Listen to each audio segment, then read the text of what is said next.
संस्कार ब्राह्मण के, क्षत्रिय के, यदुवंशी के सबके होके चाहे, लेकिन लोग परंपरा भुला गए बैठे। भगवान द्वारिकाधीश कृष्ण भगवान के भी जनेऊ संस्कार भई रहे, अयोध्यानाथ प्रभु श्री राम जी के भी जनेऊ संस्कार भई रहे, लेकिन धीरे धीरे कलयुग के प्रभाव हुए कि परंपरा धीरे धीरे लोग भुला जाता है। लेकिन परंपरा के कबो भुलाए के ना चाहिए, परंपरा बढ़ावत रहे चाहिए। आज भगवान वामन जी के जनेऊ संस्कार हो गई। मैया अदिति जी कहली कि प्रभु कितना सुंदर रौरा लागत नहीं, कहीं हमार नजर रौरे ऊपर ना लग जाओ। मैया अदिति जी अपने आंख के जो काजल रहे, वो काजल के अपने आंख से निकाल के वामन भगवान के आंख में लगा देली कि हमरे लल्ला के ऊपर कौनो प्रकार के केहू के नजर ना लग जाओ। धीरे धीरे समय बीतल, राजा बलि ने 100वां यज्ञ के तैयारी कर दिल रहे। वही में जे भी आवे वो आदमी के कुछ न कुछ दे के जरूर विदा करे। जे भी अतिथि आवे अतिथि के सत्कार करे। तब परिवार भी बतौले रहने की अगर अतिथि अगर दुआरे पर आवे तब कौन कार्य करे चाहिए, क्योंकि पता मानो 3 काम करे चाहिए। अगर अतिथि दुआरे पर आ जा तो 3 काम विशेष रूप से करे चाहिए। कौन कौन? एक गांठी पार ले जाए कि 3 चीज अनमोल बिकानी, आवहु बैठहु पीवहु पानी। बुलावे चाहिए, बैठावे चाहिए और जलपान करावे चाहिए। तू कहने से कहा था ईटा से कपारे फाड़ दे चाहिए, क्या कहा? कपार नहीं फाड़े चाहिए। हाँ, बुलावे चाहिए, बैठावे चाहिए और जलपान करावे चाहिए। तो राजा बलि कहा गई है कि मेन दुआरे पर द्वारपाल लोग लगा दे कि देखो जे भी आवे वो के मान सम्मान के साथ हमरे लगे तो बुला के लेके आई हो। अब जे भी आवे कुछ ना कुछ दे के विदा करे और कहले कि जग में तहनी का भाग ल जा। अब धीरे धीरे समय बीतल। अब वामन भगवान सोचे लगले कि अगर समय से हम नहीं अगर उपस्थित हो जा वो तो राजा के अगर पूरा होती हो गई तब तक जग कार्य पूरा हो ना पाई, देवता लोग के राज वापस ना हो पाई। वही से वामन भगवान हाथ में छड़ी ले ले बानी, कमंडल ले ले बानी, तुलसी के माला ले ले बानी और भगवान छाता ले ले बानी। छाता ले करके आप भगवान 52 अंगुल के मानी छोटी युगी भगवान के शरीर में ठुमुक ठुमुक के भगवान चलो तनी कहा राजा बलि की। हाँ, सुंदर झांकी के दर्शन कर लिया कि वामन का भेष बनाए राजा बलि के द्वार पे आए।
तुलसी की माला।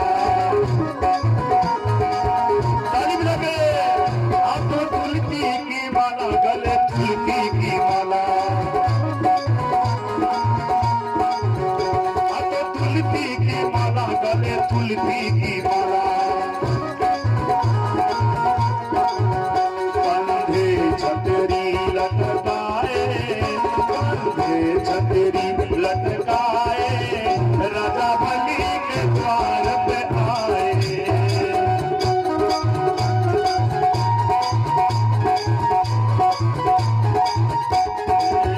कंधे छतरी लटकाए, राजा बलि के द्वार पे आए।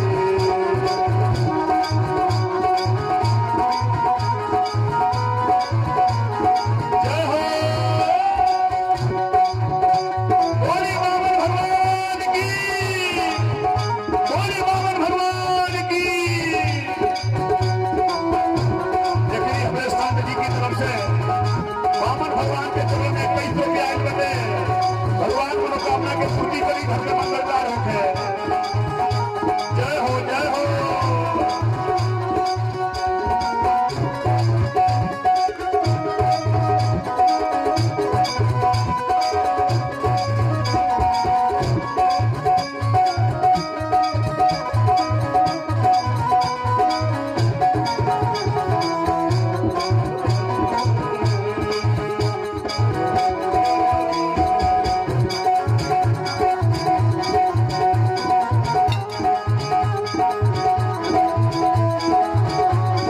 जय हो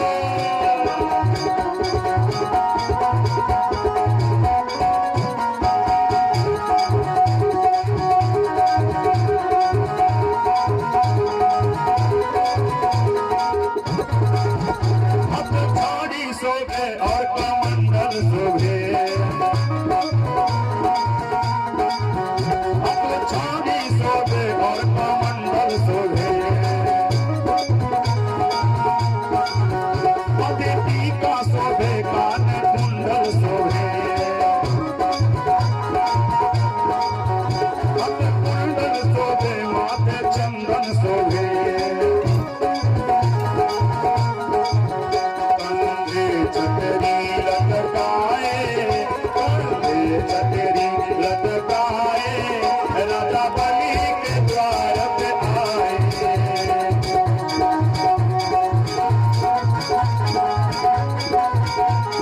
जय हो प्रभु। आई जगह दान दे बामन भगवान के चरण में चली आई फटाफट को, चली आई जल्दी से। केहू बाकी ना रही, आपके नगर में बामन भगवान के अवतार भइल बाटे। केहू बाकी ना रही, सबे बैठा रही, केहू जाई मत बे।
तुलसी की माला,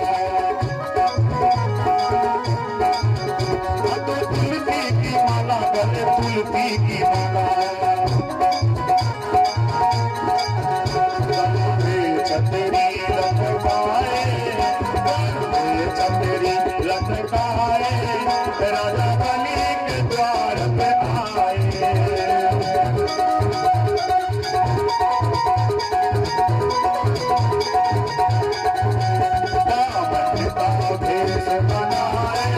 राजा बलि के द्वार पे आए।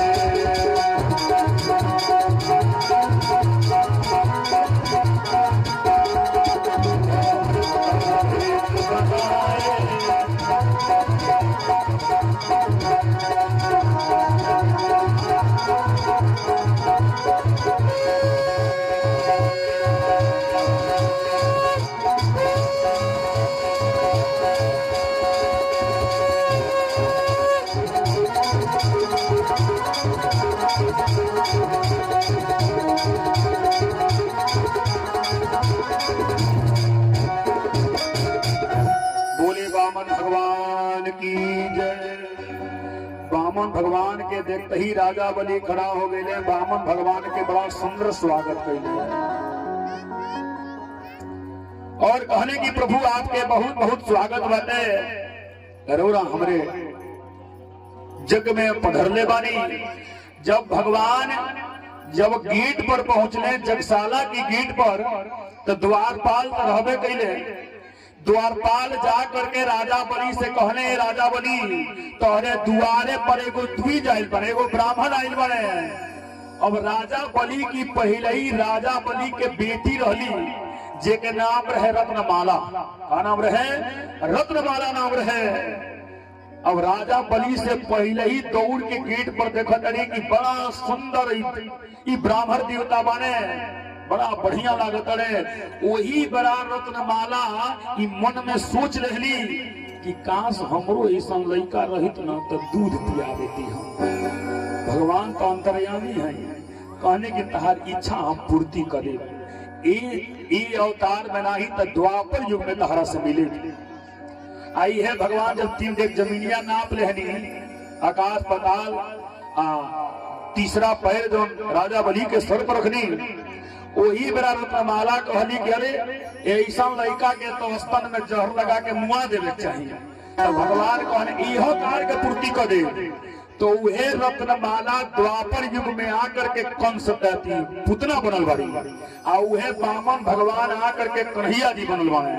जन पुतना दूध पियावे खातिर गई, कन्हैया जी दूध पियते पियते प्राण भी हर ले रहे।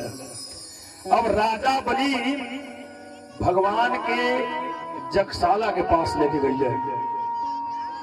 और जगशाला के पास ले आकर के उनके चरण पकड़ ले, बंदन कैले, पूजन पाठ कैले। आप कहने की हे विप्रदेव कुछ मांगी रोरा हमसे। कहने की महाराज बस हमरा 3 डेग जमीन चाहिए। कहने की महाराज इतना छोट शरीर बते 3 डेग जमीन लेके रोरा का करे। कहने बामन भगवान के हमरा 3 डेग जमीनिए के जरूरत बाटे। बस हमके 3 डेग जमीन दी, वो हम अपने पैर से नापे, रौरी पैर से नहीं, हम अपने पैर से 3 डेग जमीन नाप ले। कहले महाराज इतना छोटी छोटी पैर बाटे आ 3 डेग नापे तो में तो जगसौलो भी ना छवा पाए, तो का करे 3 डेग जमीन लेकर के। कहले नहीं हमरा 3 डेग जमीन चाहिए। कहले कि ठीक बात नाप ले हल जा। कहले ए तरह नहीं नापे भाव, पहले रौरा संकल्प ली। संकल्प के मतलब होला प्रतिज्ञा। कहने की पहले रौरा संकल्प ली और वो करे बात है हम 3 डेग जमीन नापे। अब राजा बलि कहने की ठीक बात। वही बेरा राजा बलि यानी राक्षस लोग के दैत्य लोग के गुरु रहने शुक्राचार्य, वो कहने राजन अरे ई साधारण बाबा ना हुए, ई तो नारायण भगवान छोले खातिर आइल बने। आप भगवान ही सोचते रहने की जबले गुरु चेला में दुश्मनी हो ही नहीं, तबले देवता लोग के राज वापस हो ही नहीं। अब राजा बलि के देख करके जब कहने शुक्राचार्य जी महाराज की ये राजा ई भगवान नारायण हमें छोले खातिर आइल बने, तो राजा बलि कहने की ठीक बटे अरे ओहो भाग्य बाटे कि हमरे यहाँ भगवान के पदार्पण भइल बाटे। अरे चरनिया के धुलवा खातिर सूरतिया खातिर लोग बरसों बरसों तपस्या करेला, लेकिन दर्शन ना हो पावेला। आज तो हमारे यहाँ भगवान चल के आइल बनी। आज ले हम सुनले रहनी है कि पियासल आदमी कुआं के लगे जाला, आज तो कुएं में पियासल की लगे चल के आगिल बटे, और वैसे बड़ा भाग्यशाली के बाटे। ऐसे महाराज हम संकल्प ले आ 3 डेग जमीन रौरा नापी। राजा हाथ बढ़ोले, भगवान कहने की कमंडल से जलो नहीं गिरावो। कमंडल में छिद्र रहे, केतली में छिद्र रहेला, वही तरह कमंडलों में छिद्र बनाओ गई रहे। और जैसे जल ढारे लगले तो शुक्राचार्य कहले कि देखो ये हमरे चेला के संपत्ति लेवे खातिर आई बनाई।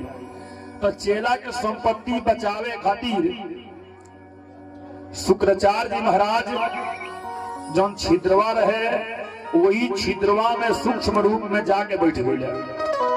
अब जल गिरल बंद हो गई।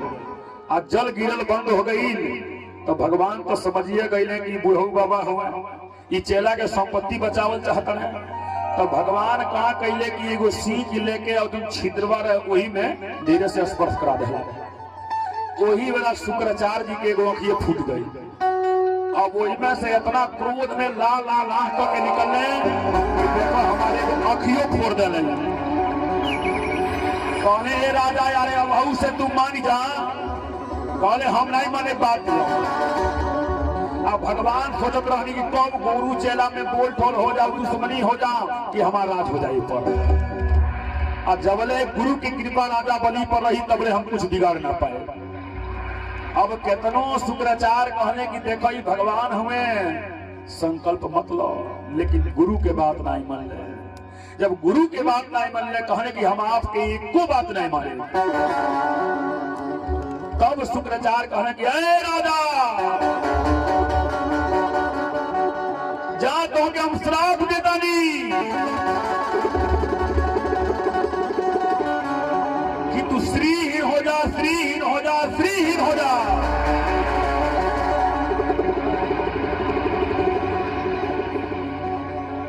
इतना कहने की जा तू श्रीहीन हो जा लक्ष्मीहीन हो जा।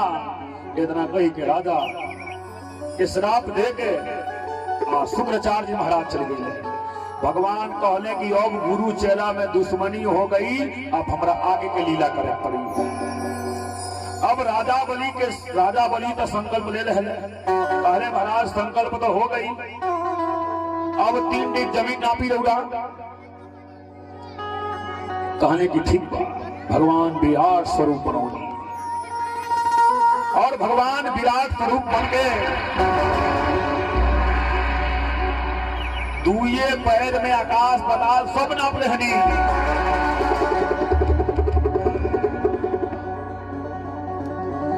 राजा बलि तो भगवान कहने की राजा बलि दुए डेग में हम सब नाप रहनी तीसर का पैरवा कहाँ रखी हो। कहने की प्रभु अब अहिन दाता बाकी बने तीसरा पैर रौड़ा हमरे सर पर रखी। बामन भगवान राजा बलि के सर पर तीसरा पैर रख दे।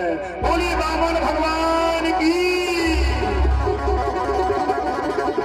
जैसे बामन भगवान राजा बलि के छल रहले वही बेरा फूल के बारिश होखे लागल। अरे बिचया समानवा से फूलवा गिरे लागल। ताली बाजे आसमानवा से फूलवा गिरे लागल। आसमानवा से फूलवा गिरे लागल। आसमानवा से फूलवा गिरे लागल। बामन भगवान के जयकारा होके लागल।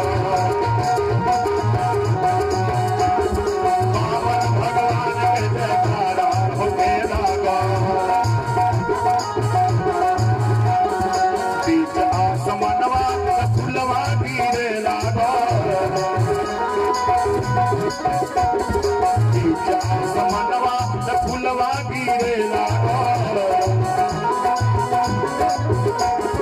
बामन भगवान के जयकारा होके